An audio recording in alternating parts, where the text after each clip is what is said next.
Hello again, it's Don, and I'm going to try to redo a video I did last night that was a little bit long, had some audio echo issues, and I've also come across some newer information which will help close the case here on the incident, horrific tragedy in San Bernardino a few weeks later, which I believe is meant to draw America into the Mideast again for another major war, and it looks like World War III with 15 nations that are now involved in the Syrian conflict fighting ISIS. So let's first off start with this overall view of the police who supposedly shot out the SUV that Saeed Farouk and his wife Tashim Malik were driving in. And I'm going to lay out a case using police scanners and the available eyewitness footage that was made available, and overhead helicopter shots to prove why I think that none of these police officers had anything to do with shooting the SUV, and it was a completely staged event. So let's get started. Here's an article that was written in the Washington Post, published, and it was done on December 14th. Okay. So the article is about Sue No, 75, who's a major in the South Vietnamese Army during the Vietnam War, and he has resettled in America and lives right next door to the vacant lot of the shooting scene of the SUV. Very interesting how there was one blue recycle bin out on the streets that day.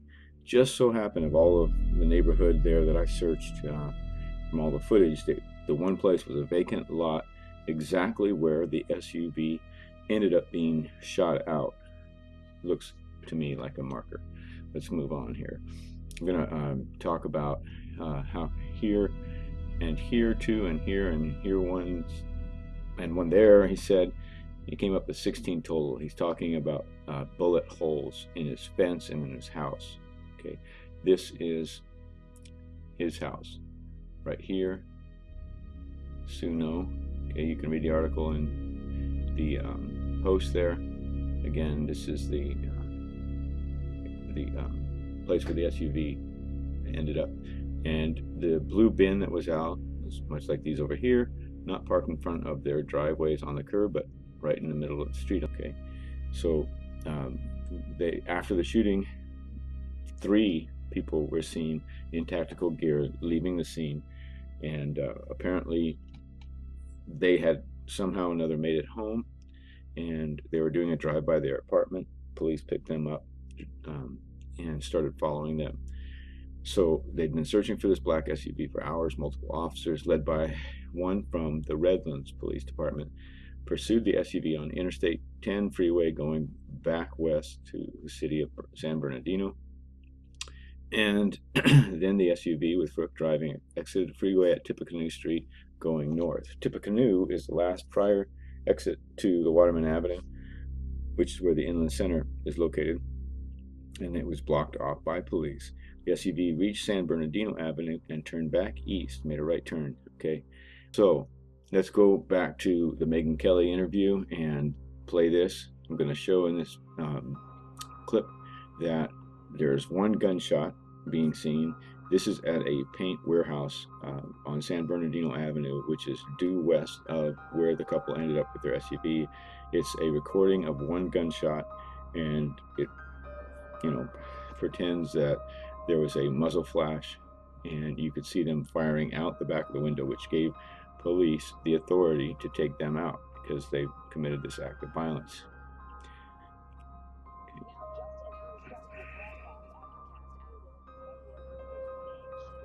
Where they went back and forth, trading gunfire between authorities and the suspects. Then they went through the stoplight, and that's where it came to an end, where they were shot and killed. The video you're going to see now is from David. I interviewed earlier today.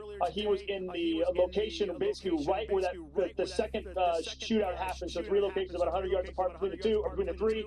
He was right there. Here comes the video. Take a look. It's the first time. Just to let you know, I put this on the longer video. This is supposedly a condensed version if it works out. Adam Housley is all screwed up here. He's all turned around. He's pointing down the street to where the first shot happened, but he's standing right at the spot where the cameraman took the footage, and the cameraman was pointing the opposite direction into the west. So it's just fog of war there. It's been seen anywhere. All this part of San Bernardino, this is what's going on. We still got all this stuff going on. Oh, they're after somebody. Oh, something's going on. Where they go? They're after that guy. They're after that. Gunshots.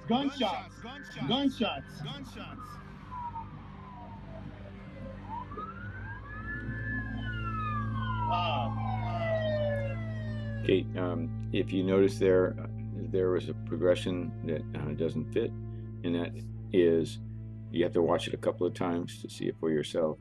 You should see a muzzle flash, hear a shot, and then see the smoke. And this happens exactly the opposite sequence. You see smoke, you hear a shot, and then you see a muzzle flash. So it looks to me to be doctored. But there's only one shot here. All this part of San Bernardino, this is what's going on. We still got all this stuff going on. Oh, they're after somebody. Okay, there was the smoke. It came out. This is the speed light right here, and you won't be able to see it. Okay, the lights that started flashing on the vehicle was most likely the alarm system. Whenever you penetrate or hit a modern car, you're going to knock the alarm system off, and you're going to have the headlights flashing, things like that. And my take on this is, since we see the smoke first here, it seems to me that it's perhaps something else was attached to the vehicle to knock out that back window and blew off the back window. And then that's when, for the first time, Farouk, who's driving, supposedly picks up speed. Okay, and everything gets set in motion. We still got all this stuff going on. Oh, they're after somebody. What we saw at that time. Notice this vehicle right here is a all white police vehicle, and the report I had just read talked about how a Redlands police officer was following the SUV. He followed it for over 10 minutes through Redlands on the freeway and now through San Bernardino. Very interesting that they didn't pull this person over. If he's a suspect of a mass shooting, that would be the standard procedures, to get him down as fast as possible and not let him do an O.J. Simpson through San Bernardino. Wonder why they trailed him all this way to this point where there was massive media coverage and all the police. Something's going on. Okay, I wanted to stop it there and I just slightly missed it. Oh God, all this stuff going on. Oh, they're after somebody. Something's going on. Okay, here, and we missed it one more time. See if I can pause it right on time.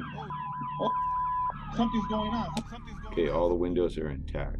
I wanted to point that out. It's important for another discussion. Okay, this is the individual's position here. You could tell when you sync up the camera here with Google and you look across the street. He was zoomed in on his camera, but these are the towers for this particular business. This is the big paint warehouse. This is looking east down San Bernardino Avenue. Okay, let's continue here. The second clip, bystander footage. This individual is further east, and as we look back, we're seeing Richardson from the opposite of where the first camera was, and we're seeing the tower and the paint warehouse here in the distance. This is the continuation of the vehicle's pursuit from what we just saw. Flashes are still flashing. The speed has picked up. You see probably about 2 or 3 cars following him, units. Holy shit, guys. Holy shit. Shots right now. Oh my gosh. Holy shit, guys. I just had a shot of freaking one. Okay, now a lot more units are coming, but we've heard a massive amount of firing already down there where the SUV came to a halt. No f***ing way. We're still seeing units responding. Still hearing barrage.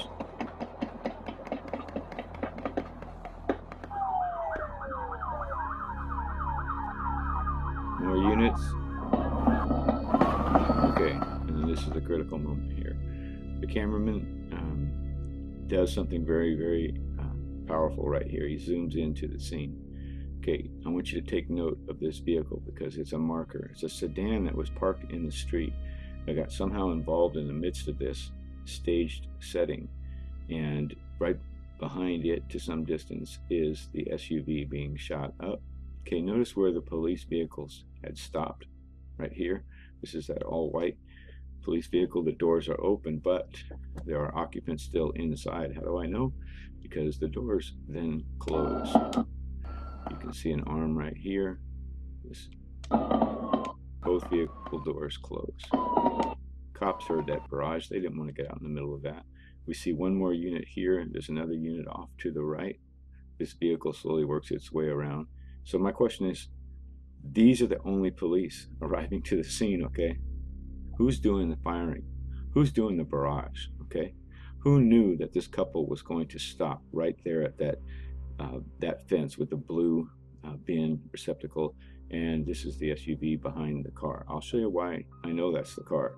I know this is the setting. I know it's not further up the street. It's right here, okay?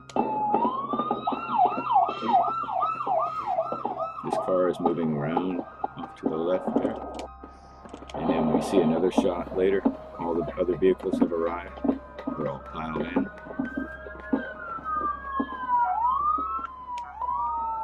Okay. North 2, what's your exact location? We are at San Bernardino and Shedden. San Bernardino and Shedden. See one guy down. There's one. Many officers are leaving their vehicles at this point, and they're running up, but most of the melee of the barrage is already finished. We see some sporadic gunfire, possibly police that are firing at dead bodies to make sure their suicide belts have been activated. Guy in the back of a car. Okay, you hear commands of hold fire, hold fire. Units have arrived. Officers are uncovered as they're running towards the scene. And here again is that one black sedan pointing in the opposite direction of every other vehicle on this street. It's pointing to the west. Okay, I don't know who the occupant was. Don't know why it was there. Don't know if it was a placement marker as well as the blue recycle bin. But you'll see that that is the marker that can link us back to the bystander footage shot from the second angle that we've just watched.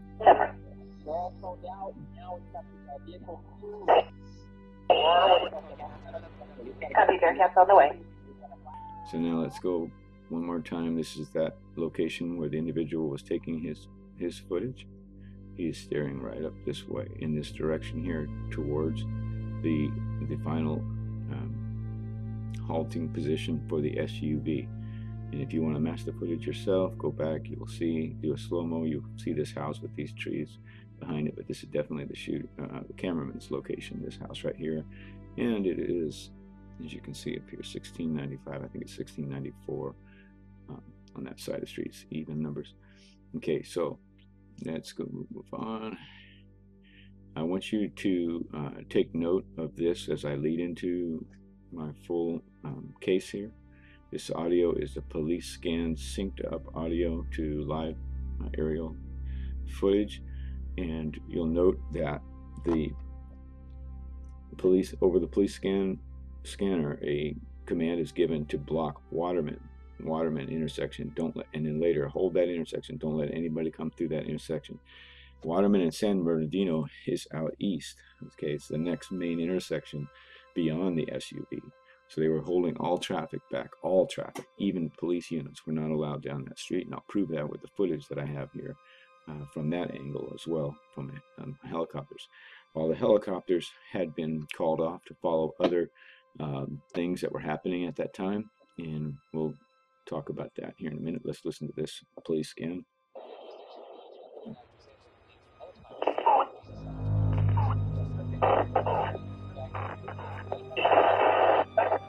San Bernardino, Mountain View. Do not go westbound. Shut it down. Okay, I may have said Waterman. I meant Mountain View. Mountain View is the road just east of the SUV.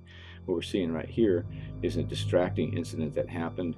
A vehicle collided with a truck and knocked a bunch of water bottles in the street, and the man took off, and a bunch of units responded, tackled him to the ground, thought he may have been related to the earlier shooting that morning at the Inland Center. So the police, or the live TV, is focusing on this. At the same time, we're about to see how the San Bernardino shootout happened on San Bernardino Avenue while the helicopters are being distracted.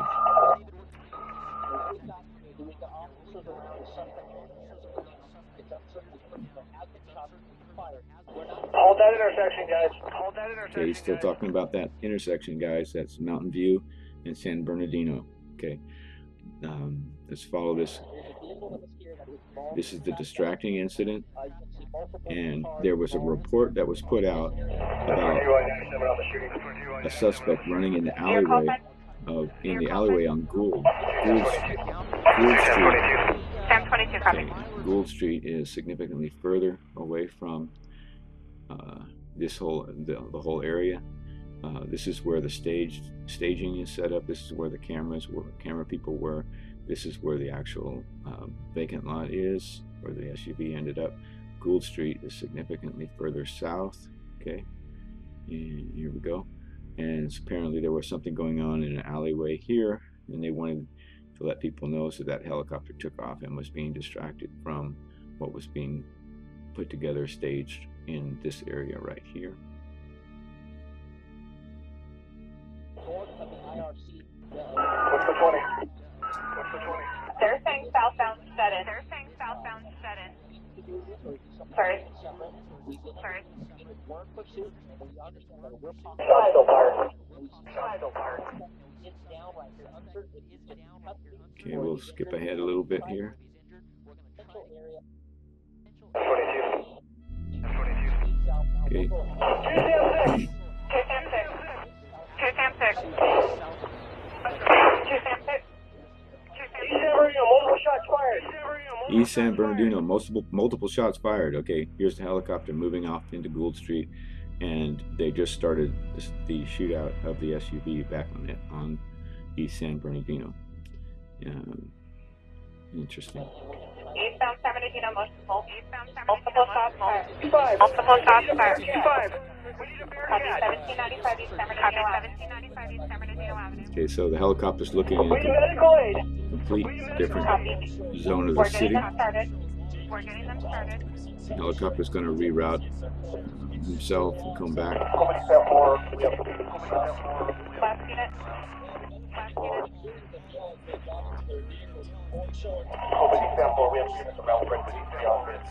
I'm sorry, can't copy you. I'm sorry, can't copy you.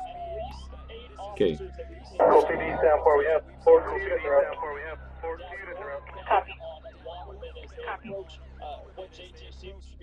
Gould Street in the alleyway. Gould Street in the alleyway. 40 King, you up? This is the incident, another distraction, North you go.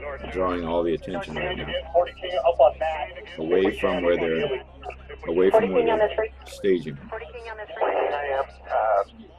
I'm copying traffic. My partner is transition in the backseat with an M4 rifle. So I'm going to be flying the helicopter and working the radios all at the same time. Go with that last information. I copy. You got the info about Gould? I copy. You got the info about Gould? Let's quickly go back to Okay, last seen in the alleyway headed towards school. Do we have a code? Towards school. Do we have a code? Male, dark skinned is all I have on this. Male, dark skinned is all I have on this. North, what? Okay, one of the reasons I think that was an obvious distraction is looking back here at the map again. We pointed out where Gould Street was. And you hear over and over again the alleyway on Gould, the alleyway on Gould. You have the helicopters flying. Which alleyway on Gould? They don't specify. That's not standard procedure. You have to have exact location information if you're going to go out and work a scene. And so, you know, how they pull these things together and stuff is, yeah.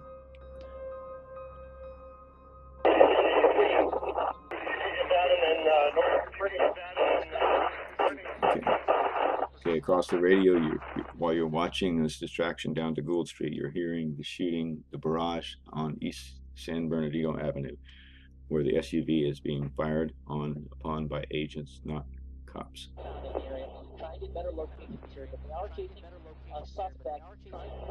you have them go there. Don't need any more people here unless it's a SWAT team. That's it. Okay, so now the helicopters finally reoriented themselves back towards San Bernardino. As you watch this scene unfold, I want you to pay attention to all the vehicles and the direction that they're pointing in. All of them are pointing eastbound except for one black sedan. And that is the one thing that gives this whole thing up. We talked about that black sedan pointing back, and the cameraman caught it on the second bystander footage. So here we just need, we're good. When people are start looking at that, how's the Bearcat come to us? North 2, what's your exact location? We're at San Bernardino and Shedden. San Bernardino and Shedden. See one guy down, there's one guy in the back of the car, and we got that Bearcat. Here's the black sedan, stuck in the middle of this whole horrific scene. Don't know who the occupant was, but thank God for them, because it revealed so much from that other angle on the camera of exactly what took place here. We had a lot of this, the barrage was already over before any of these guys even showed up. We saw that from the opposite angle on the other camera. Okay, let's let it play out just a little bit. Okay, notice there are no agents that we can see at this point. No police officers either have deployed into the neighborhoods whatsoever. They're all hunkered down. So the agents that fired up and shot up this SUV have slimed off somewhere and are no longer visible. By the time the helicopter aerial footage got back over here, they'd already done their damage of setting this whole incident together, putting it all the body in the right place, firing up the SUV, etc., etc. How do I know? Well, weren't there people on the other side down here east of the vehicle that had come up? Well, let's take a look at something here. This is that other angle. This is footage that was put together by Cairo 7 live coverage. Their helicopter, they were told to stay out, away from the area. They're following some vehicles that are just a block off. Vehicles somewhere in this area with bullet holes in it. We did see a person being taken into custody. We also heard of an officer down in the area when the shots were fired. You can see a lot of police activity out here, many of the intersections, and you can see this area right there. Okay, what you're seeing is that intersection that was told over the scanner to be blocked off. This is Mountain View and East San Bernardino. No traffic was allowed in, not even police units were allowed to go in. And if that is the case, who fired? Who was firing the SUV up? You've got vehicles in there, guns drawn, officers pointing in a direction. The issue is we have yet to see that car. We have yet to see that vehicle that they've been chasing. There's that SWAT vehicle, so we're going to follow him in. Usually in these situations, we can be a lot lower and we can identify these areas a lot better. Right now, because of the flight restrictions, because the officers from the Sheriff's Department don't want us injured, don't want us to be interfered. Somebody screwed up here. And I'm just wondering if they did it on purpose, because they bumbled this thing so bad.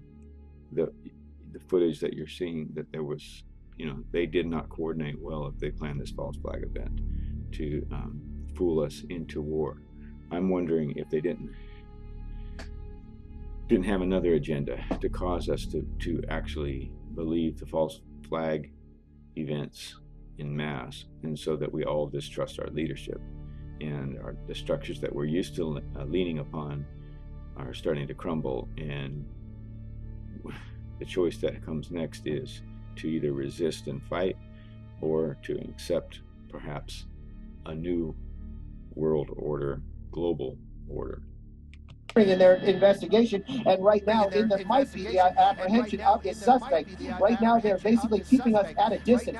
I think there may have been some wires crossed out here. This might be the door they've been talking about, right there with the door open. Right there at the light. An SUV at all. Right there at the light. An SUV at all. They're going by that one, so that's probably not the car they've been talking about. We're going to keep an eye on this vehicle right here that's going to be making the approach to that SUV. This is the Bearcat that they called in because the SUV has already been shot up By who? We don't know. We've seen the footage coming from the west heading eastbound. Now we're seeing the traffic from the east heading westbound. There's no police. There's no people out there to shoot up in the SUV. So who did it? If you have any other information for us, maybe it might be hearing something a little different. We're hearing on the scanner, officer down, so we're definitely going to keep an eye out right now. We're looking in the neighborhood. We have yet to see that vehicle that they're talking about.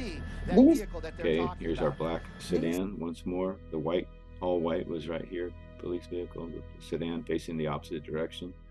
Okay, and no police. Well, there's another.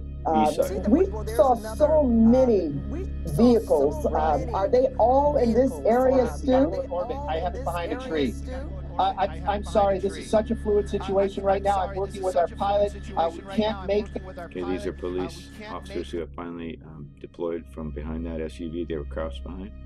And now they've made their way over in this direction to continue to monitor the SUV. Those quick moves that we're used to out here because of the fact that we are so high. Oh my gosh, yeah, definitely a suspect down. I'm not sure if we're going to want to put that on television right now. There's that SUV, definitely bullet ridden. I understand this is on Richardson. Richardson's the name of the street out here in the San Bernardino area. Officers still coming out in numbers out here. You see some officers there and a large amount of officers right here.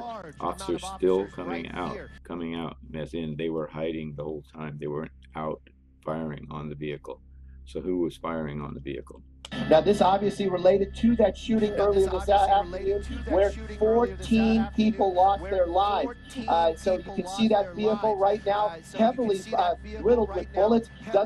Anything that I can report to the people out there doesn't seem to have California plates on it. These might be dealer plates on the front, but they definitely do not look like California plates. I do know that there is a person down. I don't want to show that on television at the corner of the screen on the...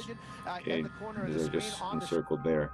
The one blue recycle bin here on in the whole neighborhood that's out in front of a vacant lot doesn't line up to anybody's house. But wouldn't a vacant lot be a choice a black ops person might pick, so there'd be less chance of being seen and from in the neighborhood there, direct sight, and also perhaps less damage to individuals?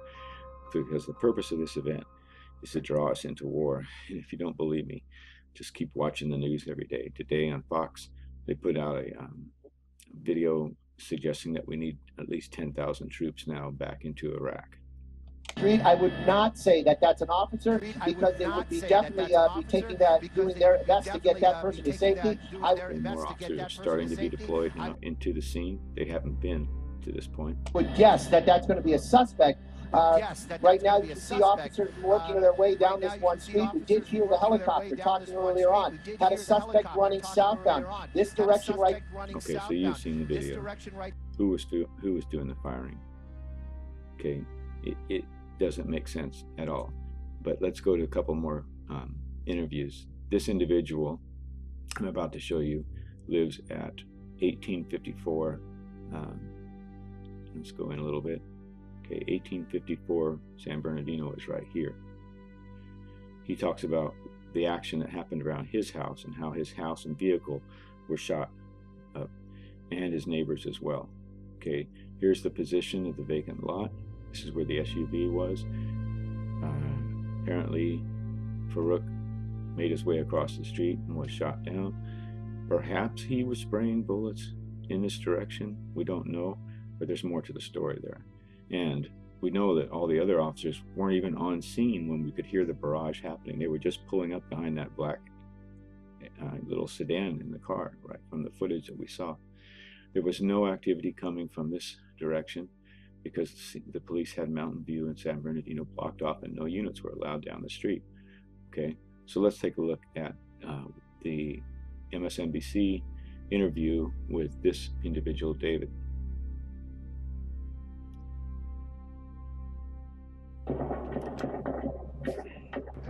Well, the gunfire you're hearing right there was recorded by one of the residents, and once the gunfire ended, they were forced to stay inside their homes as law enforcement officials began investigating the scene.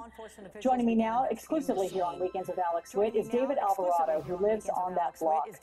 David, it's extraordinary what you've experienced, but let's start from the beginning. Did you know the extent of what you were witnessing when the gunfire began? What had happened was all over the news. So I had just gotten home, and no longer than 3 minutes did I hear gunfire, and it shook the house. It's just, you felt the shots go through your body. And so, yeah, it was absolutely terrifying. So you knew what had happened from the news. You get home 3 minutes. Starts right outside of your door. What exactly did you see and hear, David? I just heard the gunfire, but not only did we hear the gunfire, we felt the gunfire echoing through our bodies, like the sound was the bass of it. You felt. And when you feel gunfire, you're right there where the explosion happens. That causes the bullet to flee the muzzle, and down range you're going to hear shots, you're going to hear things being hit, but you're not going to feel that bass unless you're right there where the shooting is happening. No, we just right away ran for cover and just ran for safety. I called 911. It was unexplainable. Well, I know that some of these bullets hit you and your landlord's car, also your house, and those cars, you say, actually helped save some lives. Can you show us a little bit with the help of our cameraman there what happened? Sure. The first bullet I saw was from the house, and they hit right here, and it's going that direction. The first bullet was from the house, and it hit it there, went through, and continued and blew out the other window, and you can see the angle that it must have been to create that kind of explosion through the glass. And then another one we saw was here. Okay, this looks to be the same angle. And it's going towards the house here as well. And then we have another one that is here. Okay, this is really close to the house. If there were people being shot or shooting in this area, you would feel it. And then there's more on the backside. Well, we can take a look. The truck that goes here, and it goes through the truck, through the bed of the other side. Okay, through the bed of the other side. The angle for that bullet had to be parallel to the street, not coming in towards the house, but parallel along the street. And then it carries on to the next house, which is at an angle that is directly to the front door of the house. And then this one as well. And there's more. We have the whole back of this one here. And then two more up top. It's kind of hard. There's one in the door as well. I would say it's probably about a half-inch big. I'm sorry? No, I was gonna say, it seems hard to even believe that it came this close to you. And where were you, David, at this point? Had you already gotten inside the house? Yes, I was inside the house. I had heard the gunshots, and we just ran for cover. Okay, thanks, David. I really appreciate that. Helps us put things together. Remember the first article that we read here. This is an article about a man named Suno. Gunshots in his property. He counted 16. Okay. This is where David was just standing and talking about him and his neighbor. Suno's house is right next to the vacant lot. It's right here. 1815 San Bernardino Avenue. His house was all shot up. So we had all kinds of rounds being fired in all kinds of directions. That truck in the windshield shot had to come in this direction here. Okay. Others were fired in this direction. Apparently, Saeed was supposed to have gotten out of his vehicle. Could he have been spraying bullets in this direction? Possibly. Not from the house in this direction. But if he's shooting them in that direction, he only has a couple of seconds before he's going to be shot down. Who's firing into this yard here, in all kinds of, so he couldn't have been shooting in both directions. All right, we've already proven that the police didn't show up on the scene until after the barrage was already completely going off. Okay, they were stuck behind that black car. There was no police allowed to come in from Mountain View along this east or westbound direction. Okay, so who was doing the shooting? It looks to me like it was staged, set up, that a bunch of agents came out, shot up the SUV. We've seen multiple images of the SUV being shot out. You see all of these bullets, and the trajectory of them had to be coming out of the east, heading west. Okay, all the vehicle his windows are shot out except for the two back seat windows. Okay, that's very interesting because there was a pipe bomb, and the pipe bomb was thrown out, according to the scanner, in the 1700 block. And in specific, if you listen to that scanner again, you'll see that it was specified that it was at 1730, excuse me, 1730. Okay, as the couple were supposedly driving in this direction. Okay, and we saw on camera here at this house, right here, excuse me, this house. Okay, all the windows were up. The speed was increased dramatically, but somehow or another the window got rolled down as they were flying by, and a pipe bomb was, ejected from the window. And then they pulled over right here, and the window was up again so that it could be blown out. Tell me how that all happens. How does that all play out? Okay, America needs to wake up. We take what we hear across the media way too easily. And yeah, we see the divide left and right, and people take their stand. In fact, for hours, this whole incident was being covered, not really even thinking about the victims. It was all everybody lining up on the gun control argument and trying to prove it was terror, or no, it was workplace violence. It was gun control. But now we see that if it's a staged event, it's all about bringing America with the other nations of the world back into the Mideast, okay, to fight World War III. I'm going to let you listen to this gentleman right here. Hey man, don't be fooled, man. This stuff is crazy. Hey man, I live 10 minutes away from where this happened out here in San Bernardino, California. This stuff is all staged. It's a setup. They asked me if I wanted to be a part of it. I was over there in the area, and I told them be a part of what? And they said there's some stuff going on, and we need for you to be a part of it if you're in this area. I said no, and they said, all right, we'll get the hell up out of here. This stuff is crazy, man. Peace. This stuff is crazy, man. Okay. Peace. This is an eyewitness account, more about the character. Listen to what this gentleman says about Saeed. When he heard it was Saeed, it's a little difficult to understand his accent. He's a foreigner, but he was in shock, and he just shouted, "No, no, it couldn't be." I think they didn't stay long, so he didn't go outside that room. Wasn't looking for people. No, he was just spraying bullets. No. When you found out that was Saeed? What was your reaction? I shouted. I couldn't believe it. I knew that around 7 p.m. here that I've been home. I knew that around 7 p.m. here that I've been home. Somebody called. I don't know what they called. They told me it was Saeed. I said, no, it's not him. I told them about it. It's quiet. It's not. Doesn't make any trouble. I'm right now. He was in shock, and knowing Farik as well as he did working with him, he's, no, it can't be. That cannot be true. Okay. And let's see. This individual talks about how they were shooting not just inside, but also outside. What did your wife see? The guy outside, dressed all in black, with the big gun just shooting at the window. Was it an automatic rifle? I didn't ask her, she didn't come. Did she say movie? Okay, so the guy was outside shooting. The presenter, excuse me, at the training that morning, her name is Miss Ramundo. She also reported that she heard shots outside. Okay, different reports say there was 2, some say 3.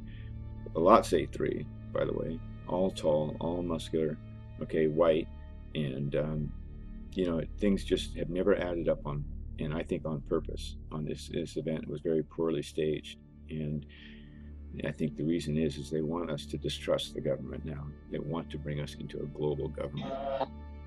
Okay, that's one more quick interview here.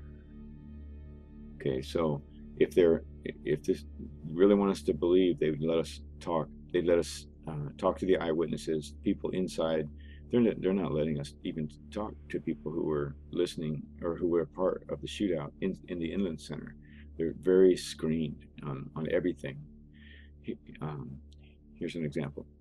This will be a quick one. This is my favorite part of the live feed. You're going to see them approach a witness, this gentleman right here, and you will see him being told not to answer questions. Let's go back to Chip, but looks like something's going on here. Chip? Let's go back to Chip, but looks like something's going on here. Chip? What did you see what happened in there today? What did you see what happened in there today? Can you tell us? Whoops. Can you tell us? Can't have anybody talking. Can't have anybody. That's pretty weird, right? All right. Well, yeah, he's pretty weird. Right? Sorry about that. Looks like all right. Well, we're going to try to get some information from that gentleman. As you saw, somebody told him not to talk to us. So somebody told him not to talk to us. Again, that's kind of the situation that's been with the people. As we were talking earlier, trying to figure out what was going on here. See what happened in there today. Talking earlier, trying to figure out what was going on here. See what happened in there today. Can you tell us? Can you tell us? Can you tell us? Can you tell us?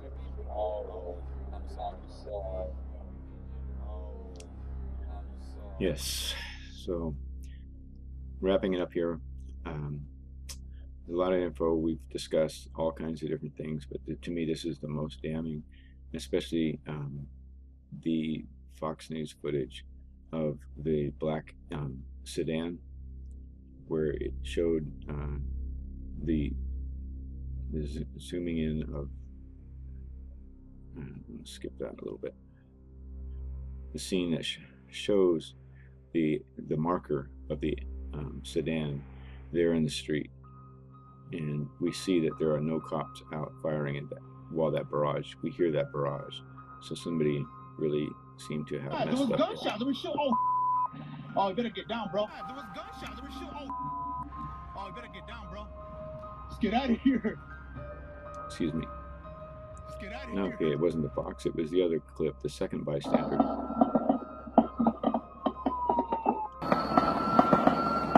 Black sedan, looking, the only vehicle looking westbound in the scene of all the police vehicles that were there on that street that day. Individuals getting back inside their car, hearing the barrage. To me, this is the smoking gun that reveals that this whole thing is definitely staged. And once again, what's been going on over the last couple of months. We saw the Russian airliner sadly shot down, and ISIS taking credit for it. 224 people died.